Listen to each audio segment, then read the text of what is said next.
Okay. Tandaan dito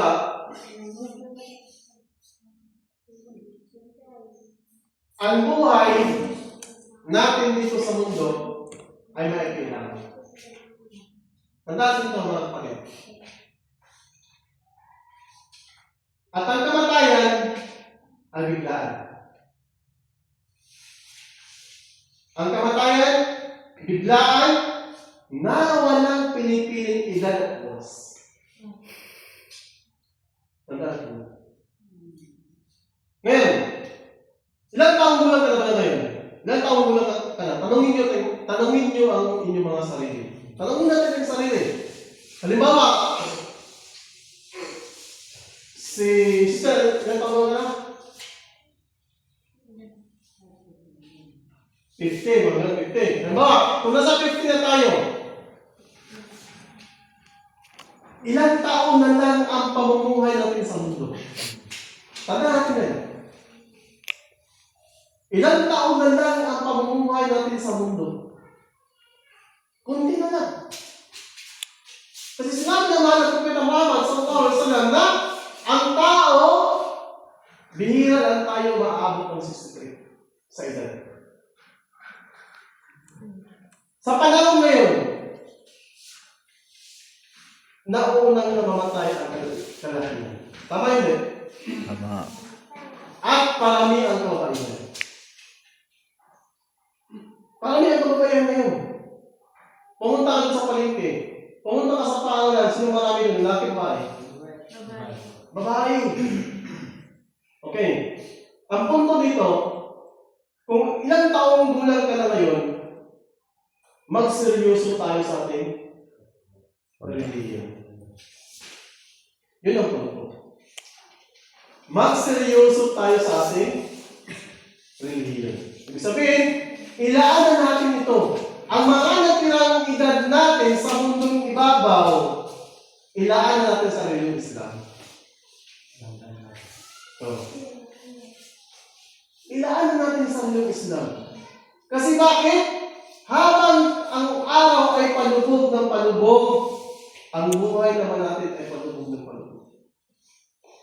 Habang ang edad natin ay pataas ng pataas, ang paninirahan natin sa mundong ibabaw ay pababa.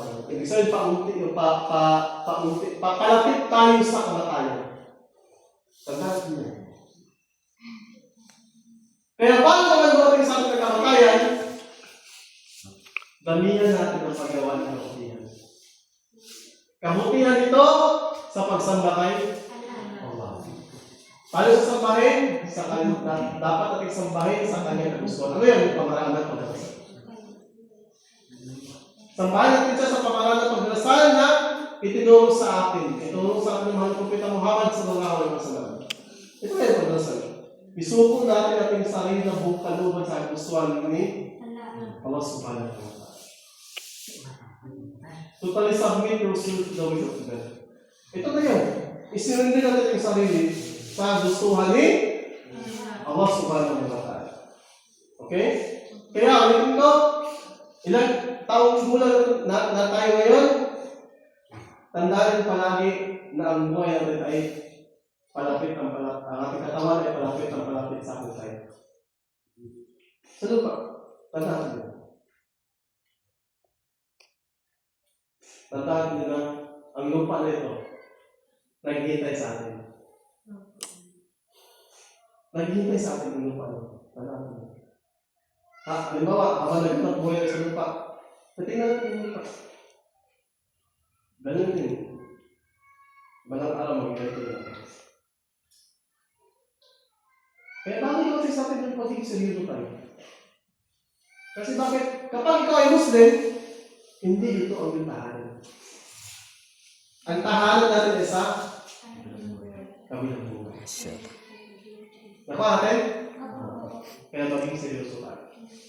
Kasi ang kamatayan biglaan. Hindi yan siya magpapaalam, oy, ikaw, bukas, tulungan kita. Hindi yan. Maaari sa gabi na ito, hindi ka na makagising. Hindi ba? Maaari kinabukasan, wala na. Ano ang puriba dito?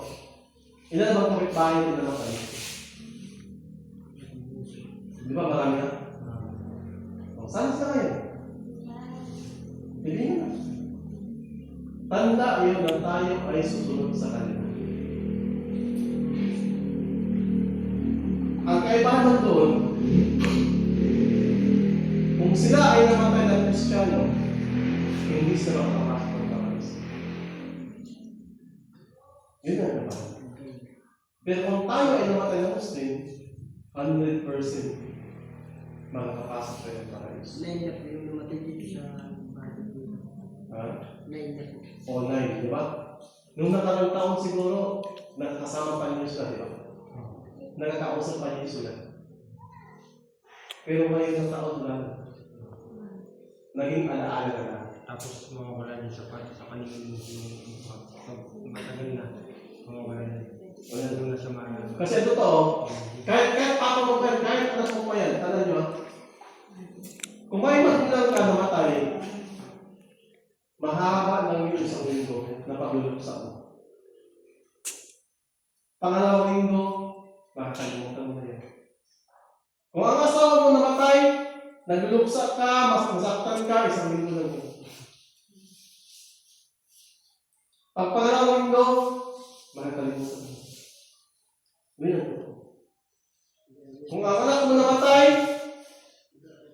masaktan ka isang linggo. Isang linggo kang umiyak, pero pagkatapos niyan, makalimutan mo. Kasi yung katawan din napapagod. At natutubang move over ang tawag. Ang tawag sa tanong move over, move forward ang tawag. Ibig sabihin, itong mga anak natin, maging alaala lang sila.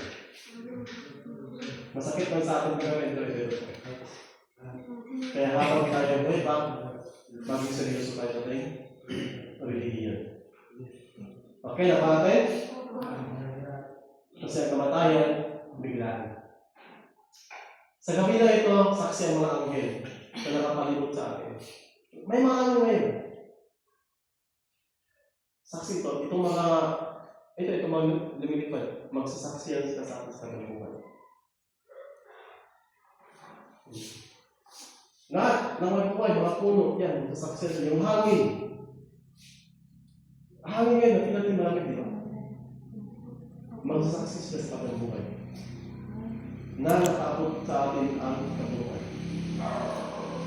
Ngayon, sabihin natin na wala pong dumating sa akin na naturuan niya naman hindi.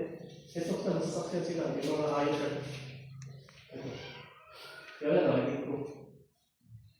Pero hindi na niya ginawa. Itong lupa, ito kasi ito. Kaya lang, narinig ko, pero hindi niya lang ginawa. Kapatin? So, alhamdulillah, subhanallah wa bihamdihi, asyhadu an la ilaha illa anta, astaghfiruka wa atubu ilaik. Assalamualaikum warahmatullahi wabarakatuh.